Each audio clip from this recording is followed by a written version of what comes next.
저는 개인적으로 시편을 굉장히 좋아합니다. 음미하고 또 음미하고 그러면 뭐 마치 칡뿌리를 씹는 것 같은 그런 정도의 굉장한 감미를 느낄 수 있는 그런 말씀들이 아닌가 생각이 됩니다. 고난을 겪으면 그때 사람의 진면목이 나타납니다. 기도하는 사람은 기도하게 되고요. 그리고 하나님 알지 못하는 사람은 자기 방법을 취해서 이렇게 저렇게 해볼 대로 다 해봅니다. 그런데 다윗을 기념한 시인데요. 다윗을 기념했는데 뭘 기념했냐면요. 다윗의 애가라고 표현할 수 있는 7대 참회 시가 시편에 7편 기록이 되어 있습니다. 6편, 32편, 38편, 39편, 51편, 130편, 143편 말씀입니다. 죄를 많이 져서 그때마다 한 게 아니라요. 한 번 죄를 진 것을 그가 어떻게 해요? 되새기고 다짐하고 또 다짐하면서 하나님 앞에 그때 상황을 리얼하게 표현해 놨던 겁니다. 그 가운데 특별히 51편과 38편은 고난 속에서 기도했던 다윗의 모습을 그대로 반영하고 있어요. 결론을 딱 얘기하면 다윗은 어떤 사람일까? 사람이 아무리 뭐라고 해도 못 들은 체하고 할 말이 없는 것처럼 벙어리 흉내를 내면서 하나님 앞에 자신의 모든 것을 낱낱이 구하는데 어떻게 어느 상태의 육체의 고난은 고난대로, 마음의 고난은 마음의 고난대로, 영적인 고난은 영적인 고난대로 그대로 기도로 설명하고 있어요. 이것이 다윗이 가지고 있는 기도의 특징입니다. 우리 살아가면서 어려움을 경험할 때 그때 하나님 앞에 어떻게 기도해야 되는가? 기도의 교보제가 38편입니다. 다윗은 자신의 죄로 인하여 벌어진 문제입니다. 그 죄로 인해서 육체의 고난도 왔고 마음의 어려움도 있고 영적인 어려움도 있었는데 그런데도 넘어진 상태에서 어떻게 해요?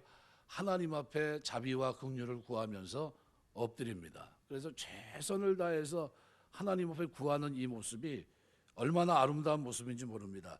20세기 기독교 세계에 가장 큰 영향을 끼친 사람 뽑으라고 한다면 C.S. 루이스를 뽑을 수 있습니다. 평신도입니다. 옥스퍼드 대학 교수였던 그가 불가지론자입니다. 하나님은 존재하지 않는다. 하나님이 존재하는 것은 알 수 없다. 이렇게 생각하면서 모든 문학과 역사를 가르쳤던 사람입니다. 그런데 어린이들을 위한 이야기에서부터 성인들을 위한 사상서까지 다양한 방면에서 영향력을 끼친 책을 많이 썼는데 어느 날 그는 문학을 위해서는 좀 알아야 하지 않을까 싶을 생각에 성경을 읽기 시작합니다. 성경 가운데 평소에 관심이 있었던 시편을 읽기 시작해요. 1편을 읽을 때 소감을 이분은 표현 그대로 옮기면 나빼드라는 단어를 썼습니다. 나빼드, 나쁘지 않다는 거죠. 우리 주로 이제 골프 치시는 분들이 나빼드라는 단어를 많이 씁니다. 나쁘지 않다 이렇게. 페어웨이는 벗어났지만 그래도 괜찮다 뭐 이런 의미죠. 근데 시편 10편을 넘어서면서 고개를 갸웃거리면서 이상하게 생각합니다. 자기가 많은 책을 봤지만 이상하다는 겁니다. 시가 아름다워야 되는데 이 시 안에는 정제되지 않은 거친 언어들이 왜 이렇게 많이 나오냐는 거죠. 그래서 시편 기자는 또 왜 이렇게 원수가 많냐는 겁니다. 이건 시가 아니다 생각하면서 성경을 던져버렸습니다. 근데 그 가만히 생각해 보니까 그래도 이것이 인생의 모습이 진짜 모습이 아닐까 싶었어요. 살다 보면 원수도 생기고 죽이고 싶은 사람도 생기고 좌절도 생기고 적어도 성경은 인간의 감정에 솔직한 그런 거구나라는 것을 그가 생각해냅니다. 그리고 그 생각에 머무르게 되니까 성경을 읽게 되었고 그리고 마침내 그리스도인이 됩니다. 이 시편은 굉장히 좋은 성경입니다. 그리스도인이 되지 얼마 안 되었을 때죠. 그때 그가 썼던 책이 시편 묵상이라는 책입니다. 그는 그 책에서 시편에서 봤던 읽었던 그 하나님을 이렇게 표현합니다. 시편의 하나님은 우리가 뭘 쏟아놓든지 무슨 얘기를 하든지 내가 어떤 절망과 어떤 불평과 좌절을 말하든지 심지어는 그 하나님 앞에 하나님 나 당신을 믿을 수 없어요. 왜 그랬습니까? 너무 잔인하십니다 라고 해도 그 모든 푸념과 독백과 절망의 언어들까지 다 받을 수 있는 넓은 가슴을 지닌 그런 분이었다, 이렇게 표현합니다. 오늘 우리 찬양 마지막 곡 괜찮지 않았습니까? 시편 62편 8절을 이렇게 말합니다. 백성들아 시시로 저를 의지하고 그 앞에 마음을 토하라. 하나님은 우리의 피난처시라. 시시로 언제 어느 때나 애돌 타임이에요. 언제 어느 때나 하나님 앞에 어떻게 의지하고 그 마음의 마음을 pour out, 끌어내라는 거예요. 속에 있는 것을. 기도는 뭡니까? 하나님 앞에 내 속에 있는 걸 끌어내는 거예요. 끌어내는 겁니다. 그 앞에 굴리는 거예요. 그래서 오늘 시편 시인은 하나님 앞에 그 육체의 고난, 마음의 고난, 영적인 문제를 다루면서 그가 하나님 앞에 어떻게 해요? 하나님 앞에 기도하면서 응답을 바라며 기도했던 장면을 기록합니다. 육체의 고난이라고 하는 것은 7절까지 말씀입니다. 죄로 인한 자기의 증상이에요. 얼마나 힘들었는지 자기 증세를 말씀드립니다. 하나님의 진노의 결과로 생각합니다. 주여라는 말이 5번이나 나와요. 주의 노하심으로, 주의 분노하심으로, 주의 화살이, 주의 손이, 주의 진노로 말미암아 내 살이 상한 곳이 없사오며 나의 죄로 말미암아 내 뼈에 평안함이 없나이다. 내 죄악이 내 머리에 넘쳐 무거운 짐 같으니 내가 감당할 수 없나이다. 내 상처가 썩어 악취가 나오니 내가 우매한 까닭이로소이다. 내가 아프고 심히 구부러졌으며 종일토록 슬픔 중에 다니나이다. 내 허리에 열기가 가득하고 내 살에 상한 것이 없나이다. 이 어떤 상태일까요? 심하게 말하면 하나님의 손으로 자신을 어떻게 누르고 계시는데 성한 것이 없고 머리가 무겁고 살이 썩어 악취가 나고 그리고 고통이 심해 살이 성한 것이 없을 정도로 피부도 상했는데 허리에 열이 가득하다. 신장염인지 늑막염인지 잘 모르겠죠. 아무튼간 시인은 의사에게 자기 몸을 보이듯이 하나님 앞에 자기의 증상을 그대로 하나씩 기도로 설명합니다. 기도할 때 자신의 고난을 하나님 앞에 쏟아놓게 되시길 주의 이름으로 축원합니다. 기도하는 거예요. 이게 기도하는 겁니다. 그래서 다윗의 여기 38편을 다윗의 기념하는 시라고 표현했어요. 뭘 기념합니까? 고난 중에 사람들에게 원망하거나 그 일이 일일이 대꾸하지 않고 귀머거리처럼 벙어리처럼 가만히 있으면서 누구에게? 하나님에게. 문제를 해결하실 그 하나님에게, 자신의 죄를 징계하실 그 하나님에게, 그 징계를 돌이킬 수 있는 그 하나님에게 뭐 하고 있습니까? 기도하고 있어요. 자신의 육체 고난의 모습을 그대로 설명을 드리고 있습니다. 그러니까 구약시대 제사를 지내면서 짐승에게 안수를 했던 것의 의미인데요, 안수하면서 내가 가지고 있던 모든 질병, 무거운 짐, 상대방에게 넘어간다 이렇게 생각을 했습니다. 우리가 소리를 내면서 하나님께 기도하는데 그것이 안수기도와 비슷한 의미입니다. 기도할 때 소리내서 기도하시길 주의 이름으로 축원합니다. 그러니까 기도할 때 소리쳐 하나님 앞에 기도하는, 부르짖어 기도하는 겁니다. 우리 안에 있는 모든 악취, 고름, 썩은 것들을 하나님께 부르짖으면서 기도할 때 하나님은 들으시고 어떻게 해요? 가져가 버리십니다. 시인은 고난 속에 자기의 병세가 악화되는 것을 보면서 그때마다 하나님 앞에 기도했던 거예요. 하나님, 어제는 이랬는데 오늘은 이 상황이, 어제는 이랬는데 오늘은 이렇게 됐고요, 오늘은 이랬는데 내일은 어떻게 될지 모르겠습니다. 자기 염려와 걱정을 하나님께 맡겨드리는 성도의 태도인데 바로 이것을 기념하고 있는 겁니다. 우리가 어려움 중에 자기의 죄로 인해서 벌어진 하나님의 진노라 할지라도 하나님 앞에 육체의 죄, 그죠? 하나님 앞에 낱낱이 구하게 되시길 주의 이름으로 축원합니다. 두 번째는 마음의 고난이에요. 마음의 상태를 8절에서 10절 말씀하고 있는데 시인은 피곤해서 마음도 많이 상해 있었습니다. 내가 피곤하여 심히 상하였음에 마음이 불안하여 신음하나이다. 주여 나의 모든 소원이 주 앞에 있사오며 나의 탄식이 주 앞에 감추이지 않아. 내 심장이 뛰고 내 기력이 쉬어요. 내 눈의 빛도 나를 떠나나이다. 뭐 하는 거야? 마음의 상태, 불안한 상태를 그대로 하나님 앞에 여과 없이 말합니다. 죽음의 그림자가 보이는 것 같습니다. 숨을 쉬는 것도 부담스럽고 기력은 자꾸 떨어지고 눈빛은 흐려지고 의식은 가물가물해집니다. 이런 상황에서도 계속 기도하는 용기가 대단합니다. 기도는 시인에게 있어서 마지막 수단이었고 최선의 수단이었습니다. 시인은 끝까지 하나님 바라보면서 기도하며 하나님을 의지하고 있어요. 마음의 고난을 쏟아놓고 있습니다. 마가복음 5장 21절 43절에 보면 야이로라고 하는 회당장이 자기 딸이 병들었는데 예수님 찾아가 그 발 앞에 엎드려 절을 하면서 딸의 병을 고쳐달라고 얘기합니다. 예수님께서 집으로 가자고 쫓아가요. 중간에 일이 생겼습니다. 혈루병 걸린 여자와 대화를 나눈 중에 치료가 되었고, 그런 중에 집에서 자기 딸이 죽었다는 전가를 받게 돼요. 이제는 같이 갈 이유가 없어진 겁니다. 그때 야이로는 얼마나 큰 실망을 했겠습니까? 저 혈루병 여인만 아니었으면 내 딸을 고칠 수도 있었을 텐데, 죽어가는 거 살릴 수도 있었을 텐데. 그때 예수님이 하신 말씀이 뭡니까? 두려워 말고 믿기만 하라. 그리고는 여자아이의 손을 잡아 일으켜 죽은 아이가 살아나는 놀라운 역사가 성경에 기록되어 있습니다. 요한복음 11장 1절에서 44절에 보면 나사로 사건이 기록이 되어 있는데, 예수님은 나사로가 병들었다는 전가를 받고도 지체하시는 바람에 죽게 됩니다. 마리아 집에 도착했을 때는 이미 장례가 끝나고 문상을 받고 나흘째요. 나흘째는 3일까지는 함께 영혼이 있지만 나흘째는 히브리인들은 떠났다고 생각하는 때입니다. 소망이 전혀 없어요. 그래서 마르다가 그렇게 얘기합니다.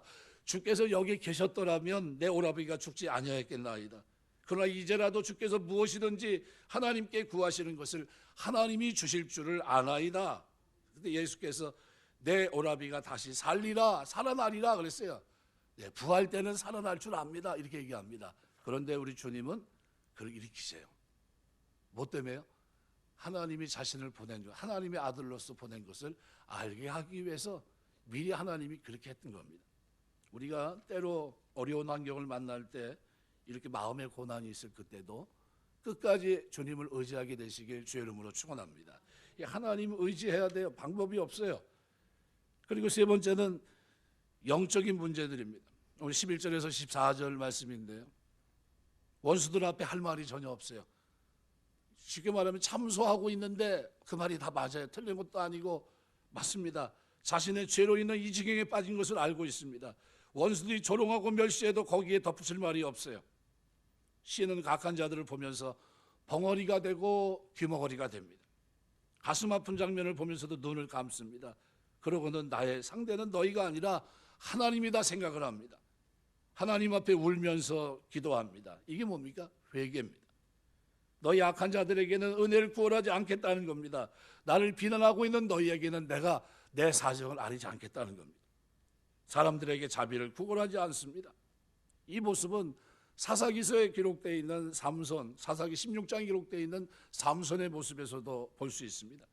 나시인으로 거룩하지 못했고 여인을 쫓아다니면서 속고 속았고 결국은 두 눈 뽑히고 하나님의 능력을 잃어버리고 머리 밀리고 짐승의 우리와 같은 곳에 노줄에 묵혀있는 비참한 모습입니다. 사단의 올무에 넘어진 것이었습니다. 이미 넘어진 그 상황에서 어떤 할 말도 없었어요. 아무런 할 말도 없었고, 삼손의 처절함은 그 마지막 기도에 담겨 있었습니다. 죽기 전에 하나님께 영광 돌려드릴 수 있는 기회를 한 번만 달라는 겁니다. 한 번만 나에게 힘을 주사 원수를 갚게 해 주옵소서 기도합니다. 시인은 원수들에게 조롱을 당해도 할 말이 없습니다. 자신의 죄로 이 지경에 빠진 것을 알기 때문에. 그래서 절망의 자리에서도 그는 기도의 줄을 동여매고 있습니다. 아무 말도 하지 않고, 그죠?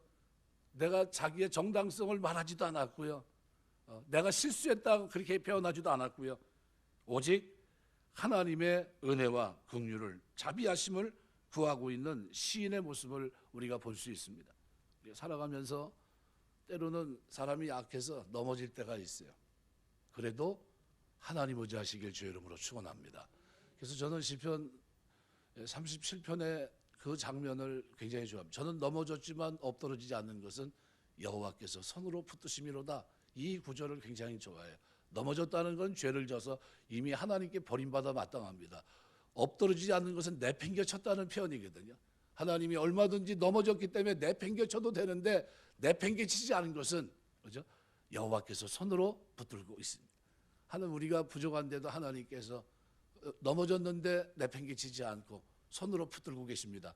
뭐 하라고 붙들고 계신 겁니까? 하나님 앞에 부르짖어 기도하라고. 다윗을 기념하십니다. 그의 육체 고난, 마음의 고난, 그의 영적인 고난을 하나님 앞에 하소연하면서 기도로 하나님께 나아가는 이 모습은 오늘 우리가 본받아야 될 삶의 모습이에요. 이것은 유대인들이 본을 받았던 모습이고요. 신약을 살고 있는 오늘 우리에게도 이것은 기도의 틀입니다. 어떻게 기도해야 됩니까? 어떤 상황을 만났을 때 어떻게 세분화시켜서 기도하셔야 돼요. 자세하게 매 순간마다 어떻게 육체의 고난, 마음의 고난, 영적인 고난을 가지고 그 모든 소리와 싸우지 않고 귀먹은 것처럼 벙어리처럼 함구하고 하나님 앞에 엎드려서 하나님의 은혜를 구하는 겁니다. 그래서 15절서부터 보면 다릅니다. 여호와여 내가 주를 바랬사오니 내 주 하나님이 내게 응답하시리이다. 내가 말하기를 두렵건대 그들이 나 때문에 기뻐하며 내가 실족하되 나를 향해 스스로 교만할까 하였나이다. 뭘 얘기하고 있냐면요, 하나님이 도우셔야 되는 이유입니다. 그 이유가 뭡니까? 내가 하나님 의지하는 사람인 줄 모두가 다 알고 있다는 거예요. 내가 하나님 앞에 예배드리는 사람이고 기도하는 사람이라는 걸 알고 있다는 겁니다. 지금은 내가 이런 상태가 있지만 본래 나는 뭐예요? 하나님을 섬기는 사람입니다. 이런 뜻이에요. 내가 하나님 의지하는지 모든 사람이 다 아는데 내가 이 상태로 비참하게 끝나버린다면 하나님 믿지 않는 자들이, 나를 비난하는 저들이 다 기뻐하고 좋아할 겁니다. 이렇게 되면 하나님 영광 가리지 않습니까? 그래서 나를 건져달라는 거예요. 이게 15절 16절입니다. 내가 주를 바랬사오니 내 주 하나님이여 내게 응답하시리이다. 내가 말하기를 두렵건대 그들이 나 때문에 기뻐하며 내가 실족할 때 나를 향해 스스로 교만할까 하였나이다. 두 번째 17절 18절에 보면 왜 기도합니까? 회개하는 자의 기도를 하나님 반드시 들어줄 줄 믿기 때문입니다. 이렇게 표현해요. 내가 넘어지게 되었고 나의 근심이 항상 내 앞에 있사오니 내 죄악을 아뢰고 내 죄를 슬퍼함이니이다. 하나님 앞에 나아갈 때 자신의 죄 때문에 괴로워하시게 되시길 주 이름으로 축원합니다. 화로다 나여 죽게 되었도다. 자신의 죄 때문에 그저 입술의 범죄함을 보면 이사야가 그렇게 자신만만하고 복음을 전하고 하나님의 뜻을 전달했던 이사야가 정작 7번째 화 있을진저 얘기할 때는 누구 때문에 고민합니까? 자신의 부정한 입술 때문에 하나님 앞에 철저하게 무너지거든요. 화로다 나여 망하게 되었도다. 죽게 됐다는 겁니다. 죄 때문에 징계받는 것은 어쩔 수 없습니다. 그러나 그것 때문에 하나님의 이름이 회방받는 건 참을 수가 없어요. 그래서 성도들이 자기 죄를 자백하고 하나님을 위해 하나님 이름 때문에 부르짖고 기도할 때 하나님 반드시 들어줄 줄 믿습니다. 그래서 하나님 영광을 위해서 내 기도를 들어주옵소서. 난 죽어도 상관없지만 내 죽음이 저들에게 기쁨이 된다면, 하나님 영광 이름을 모욕하게 된다면 하나님 그렇게는 하지 마십시오 라는 거예요. 세 번째는 19절에서 22절 보면 지금 이 위기를 넘기지 못하면 다시는 하나님 백성들이 일어설 수 없는 절박한 때라는 거예요. 그래서 21절 22절에 보면요, 버리지 마소서 멀리하지 마소서 속히 나를 도우소서 삼중 간구를 합니다. 주 나의 구원이시여. 무슨 얘기입니까? 하나님밖에 없다는 겁니다. 하나님이 도와주셔야 되고 하나님 이번에 반드시 건져주셔야 된다는 겁니다. 그러면 하나님이 일어나셔서 악한 자를 칠 때가 언제인가? 바로 지금 악이 최대한도로 커졌을 때라는 겁니다. 다윗이 보기에 악인들은 눈뜨고 볼 수 없을 정도로 강해져 있고 자기 자신을 하나님처럼 높이고 있는데 이때 하나님이 악한 자를 치셔야 된다는 겁니다. 그러면서 하나님 앞에 간절히 도움을 구하고 있는 모습이에요. 그래서 19절서부터 내 원수가 활발하며 강하고 부당하게 나를 미워하는 자가 많으며 또 악으로 선을 대신하는 자들이 내가 선을 따른다는 것 때문에 나를 대적하나이다. 여호와여 나를 버리지 마소서. 나의 하나님여 나를 멀리하지 마소서. 속히 나를 도우소서. 주 나의 구원이시여. 그래서 우리 하나님 앞에 믿음을 가지고 낙심하지 마시고요. 사울은 버렸어도 다윗은 버리지 않으셨어요. 넘어졌지만 내팽개치지 않은 것은 여호와께서 손으로 붙드십니다. 하나님이 저와 여러분을 붙드신 줄 믿습니다. 세상 가운데 우리를 부르셔서 저와 여러분을 붙들고 계세요. 부족한 줄 알면서 붙들고 계십니다. 베드로가 그럴 줄 알고 하나님 부르셨어요. 그렇게 연약한 베드로를 반석이 되게 하셨고요. 이름값을 하지 못하는 그가 마침내 어떻게 됩니까? 이름값 하는 인생으로 바뀝니다. 우리가 살아가면서 나는 지금 부족하지만 그죠? 하나님이 반드시 나를 세우실 것이다. 그래서 이 시편 38편은 기념할 만한 시입니다. 어떤 걸 기념하고 있습니까? 고난 속에서 하나님 의지하며 기도하는 모습을 기념하고 있는 거예요. 우리 신앙생활은 뭐의 기도 생활입니다. 그때 하나님 앞에 기도를 어떻게 드려야 되는지 간혹 누가 물어봐요. 저 초신자인데 기도를 어떻게 해야 됩니까? 기도는 있는 그대로 묘사하는 겁니다. 누구 앞에요? 살아계신 하나님, 이것을 이루시고 나를 용서하시고 나를 건져내시고 자기 이름을 위해 영광을 받으실 그 하나님 앞에 육체의 고난, 마음의 고난, 영적인 고난을 낱낱이 자세하게 아뢰면서, 이렇지만 그래도 하나님이 하나님의 이름을 위해서, 하나님의 영광을 위해서 건져주실 줄 믿습니다 라는 믿음을 가지고 엎드리는 겁니다. 다윗의 후손들이 다윗의 신앙을 본받기 위해서 그의 삶을 되짚어가면서 하나님께 감사하며 지은 시입니다. 다윗을 기념하는 시라고 한다면 보통 다윗의 무용담이 들어가 있는 전쟁, 그죠? 골리앗과 싸움이라든가, 또는 양피 200을 가져와 사이가 되려고 했던 사건이라든가, 굵직굵직한 사건들을 아마 기록해 놓을 수 있을 겁니다. 그런데 거의 죄 때문에 죽을 병에 걸려 다 죽어가면서 어떻게 하면 육체의 고난, 마음의 고난, 영적인 고난의 자리에서 좌절하지 않고 기도로 극복하고 하나님과의 바른 관계를 회복하려고 몸부림쳤던 솔직한 모습, 이것을 기념하고 있는 거예요. 이거 우리 하나님 앞에 기도하면서 솔직하게 되시길 주의 이름으로 축원합니다. 그래야 하나님이 도와주세요.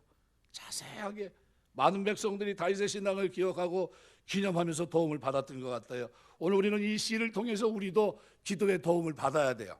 하나님 앞에 기도하며 나아갈 때마다 하나님은 내 기도를 들어주시는 분이라는 게, 검증된 신앙의 발자취 속에 묻어있는 다윗의 믿음을 엿볼 수 있고 본받을 수 있습니다. 다윗의 고난 때 기도하는 모습, 이것을 기념하고 있던 거예요. 기도의 교보제와 같은 38편은 고난들을 자세히 열거하면서 하나님께 아뢰고 하나님께서 왜 자기의 기도를 들어주셔야 되는지 그 이유를 자세하게 설명하고 있는 겁니다. 기도하면서 15절서부터 22절까지 기록되어 있는, 내가 왜 하나님을 의지하는지 모든 사람이 다 알고 있습니다. 뿐만 아니라 회개하는 자 기도를 하나님 반드시 들어주는 줄 믿습니다. 지금 이 위기를 넘기지 못하면 다시는 하나님 백성이 일어날 수 없는 절박한 때입니다. 하나님, 이번에 나를 살려주지 않으면 더 이상 나에겐 기회가 없습니다 라는 고백이에요. 절박한 위기 속에 시인이 했던 건 뭡니까? 하나님만 의지하고 기도했던 겁니다. 말씀 맺겠습니다. 현대 실존주의 작가 가운데 프란츠 카프카라는 사람이 있는데, 그는 그의 작품을 인물로 현대인들을 묘사하면서 이런 말을 자주 합니다. 오늘 이 시대를 살아가는 현대인들은 마치 아버지를 잃어버린 고아와 같다, 이렇게 얘기했어요. 프란츠 카프카 자신의 경험을 반영한 겁니다. 한 저널에서 그가 남긴 일기를 발표했는데 거기에는 이런 내용이 담겨 있습니다. 아버지가 있었지만 나는 단 한 번도 아버지와 의미 있고 친밀한 대화를 나눠본 경험이 없다. 그가 남긴 말입니다. 자신을 고아처럼 느꼈고 믿고 부를 수 있는 아버지를 두지 못한 것, 이것이 오늘 현대인의 문제다라고 그는 지적하고 있습니다. 가만히 생각해 보세요. 어떻습니까? 그 말에 공감이 가지 않습니까? 이 프란츠 카프카의 대표적인 작품이 성이죠. 이 K라는 인물이 나오는데요. 측량이사인 그가 계약 문서를 가지고 성을 찾아갑니다. 성이 있다는 마을에 도착해 성으로 가는 길을 묻지만 마을 사람들은 가르쳐주지 않아요. 성으로 가려고 노력했지만 이상하게도 그 성에 들어가지 못합니다. 그래서 이 작품은 그가 성에 들어가지 못하고 마을 주변을 배회하는 것으로 막을 내립니다. 그래서 기독교 문화 평론가들은 이 작품을 이렇게 평가합니다. 하나님을 그리워했지만 하나님을 소유하지 못하고 이 땅의 아버지에게도 아버지의 사랑을 경험하지 못한 카프카의 외로움이 이 작품을 탄생시켰다라고 얘기합니다. 카프카가 그린 이 성이라는 이 책은 신의 존재, 영혼의 고향이 되는 하나님의 품과 같은 것이었다고 생각이 됩니다. 그런데 그는 끝내 그 성으로 들어가지 못했습니다. 여러분은 어떤가요? 기도하면서 우리가 하나님의 품에 안길 수 있는 기회가 있는데 바로 다윗의 기도가 그 길을 우리에게 안내해 줍니다. 어떻게 기도해야 됩니까? 육체의 고난, 마음의 고난, 영적인 고난, 이 고난이 없는 게 아닌데 그것이 내 죄로 인한 것이라 할지라도 낙심하지 말고 하나님 앞에 어떻게 해요? 하나님의 영광을 위해서, 하나님, 이게 저에게는 마지막 기회입니다. 내가 하나님 믿는지 저들이 다 알고 있습니다. 내 죄로 인하여 무너진다면 하나님의 이름에 영광에 명예에 금이 가지 않겠습니까? 하나님, 나를 위해서가 아니라 하나님을 위해서 저를 건져주옵소서라는 기도였습니다. 이 기도를 7편의 참회시 가운데 한 편으로, 그리고 성경 다윗 기도 가운데 가장 아름다운 기도로 성경은 묘사하고 있습니다. 카프카의 이 얘기 마음속에 좀 담고 생각을 좀 해보셔야 돼요.